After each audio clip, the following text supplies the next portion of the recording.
Well, hello, winter. How about that? It shouldn't be a surprise that the forecast ended up playing out like this. It looked as if this winter weather, the cold, the Arctic cold, and snow was going to happen since last week.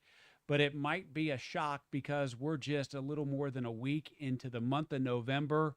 And it's like we just fast forward straight into the middle of winter in January. Like that's how cold it is as we look at more snow showers taking aim. There's going to be a few more of these that we contend with.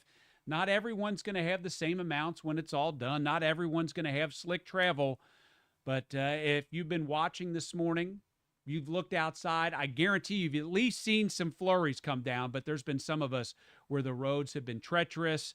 Most of it Breckenridge, Meade County locations, Perry, Du Bois County, Tell City, Leavenworth, Guston, Irvington, locations such as those that I just mentioned seem to be right in that snow zone. So let's get to it. What I want to do, I want to show you exactly where the snow's happening right now, and get you caught up to date. It's 10:24 on this extremely cold Monday morning, record-setting cold for a lot of the Ohio Valley, eastern half of the U.S., as we will keep these mainly light snow showers. That's what's going to be most numerous.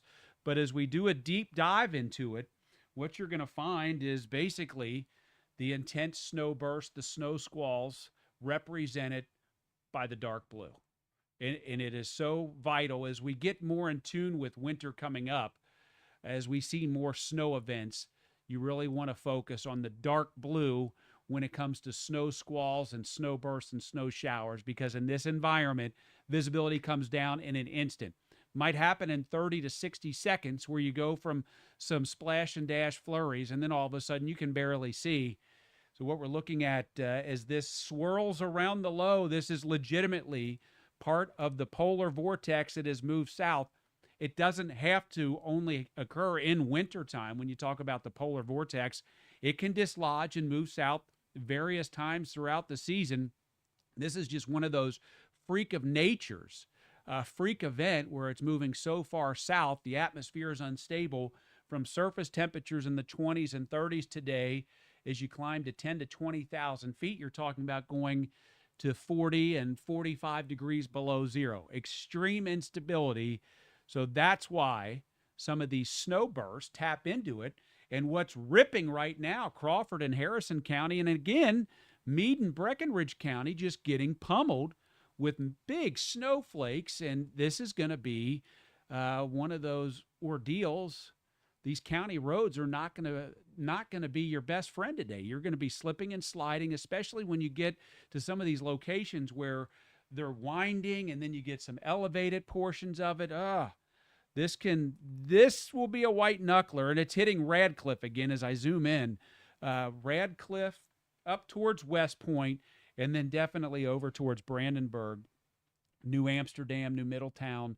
These locations have stayed in these snow tracks, this channel of very active weather. This is going to be a steadier snow. I mean, there's going to be places with this.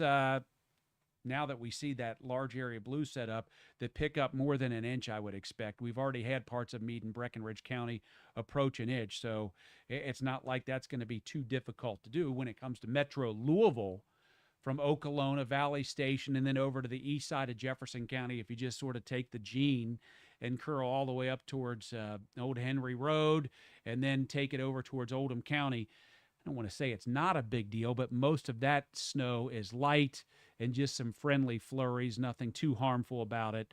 It's unbelievable, though, looking at that batch of snow bursts and snow squalls that keep moving south. So as we take you down towards Hart County and Munfordville, there we are near some of the snow, but it's going to move track over towards Greene County, Greensburg, and Campbellsville. I'll get back into one more radar loop just so if you're tuning in now, you can see exactly how it is moving around. But those spotty snow squalls that we have down there, Green Taylor, LaRue County, Adair County, and Hart County, those are short-lived. But as we get back upstream, coming out of northern Kentucky, central Kentucky, and then southern Indiana, spinning around that low, this thing is going to be essentially a bowling ball of reduced visibilities, coverings, Temperatures still sub-freezing. Some of us won't even go above 32 today. That's about 30 degrees below average. So that's a look at your radar. That should help you at, up towards Lawrence, Jackson, and Jennings County, flurries and snow showers. But right now, we are definitely looking at that I-64 corridor, Evansville to Louisville, and then that sweeps down to the south along the parkways towards Bowling Green, down towards E-Town again. That's going to be the bullseye zone where the snow is going to end up being the heaviest and most impactful.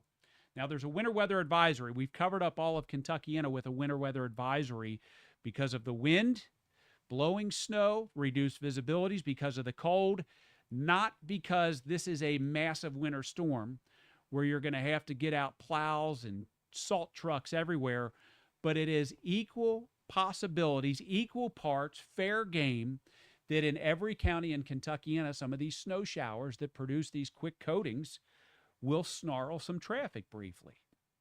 It's not a uniform snow event to where every county has same amounts and similar conditions. And this is one of those snow events where you don't draw on, well, this county gets 0.5, this county gets 1.25 here.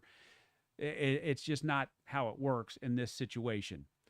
It's 10 o'clock in the morning, 10:29. Your 10 o'clock temperature updates at the top of the hour in Louisville still hasn't even gone to 30 degrees. The only location that I'm finding with a 30 is down in Hart County, even Bowling Green, even Nashville in the deep freeze. Cold enough for snow.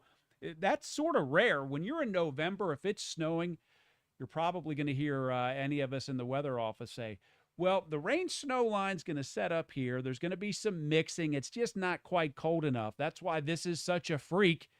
So cold that you don't even have to worry about 10 days into the month of November that there's a rain-snow line. Evansville feels like 17, feels like 18 in Litchfield. E-Town 16. Notice that wind flowing from the north and west and then curling around this Arctic low. That most intense part correlates where the snow's the most intense. You can see on the wind gust map out there in southwestern Indiana, southern Illinois. That's where there's just so much energy, vorticity spinning around. And this was on the table. This was on the table since late last week, and it stayed steadfast. It never really deviated. It's amazing how sometimes you can look at guidance and computer modeling that far out and end up getting the forecast right. It held its own. So let's take you through the midday hour.